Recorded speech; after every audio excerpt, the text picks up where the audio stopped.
Автономните технологии отвараат многу можности за кои не сме ни помислувале. Една од нив е доставата на пакети до домовите, услуга што во голема мерка зависи од човечката сила и придонесува за гужвите во сообраќајот и загадувањето на воздухот. Барем во Соединетите Американски држави, каде Форд и компанијата Agility Robotics решија заеднички да ја унапредат.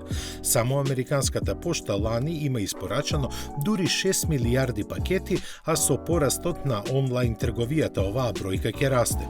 Затоа и општ консензус е дека автономните возила во иднина ќе бидат значаен дел од флотите на компаниите што вршат достава.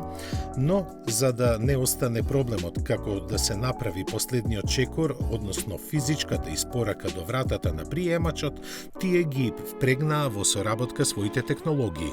За него ќе биде задолжен човеколик робот наречен Digit, кој може да пренесува пакети со тежина до 18 килограми.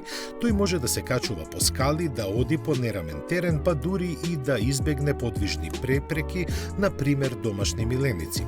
За сето тоа Digit користи просторен радар и неколку стереокамери.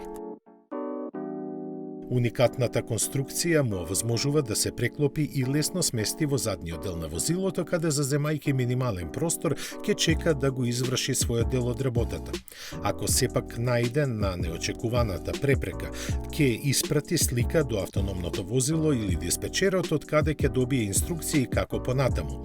Јасно е дека со години, можеби и децении, сме далеку од тоа вакви механички поштари да ни зачукаат на вратата, но сепак добро е да се знае дека способностите на автономните технологии можат ефективно да се надополнат и за други корисни работи освен патување без возач.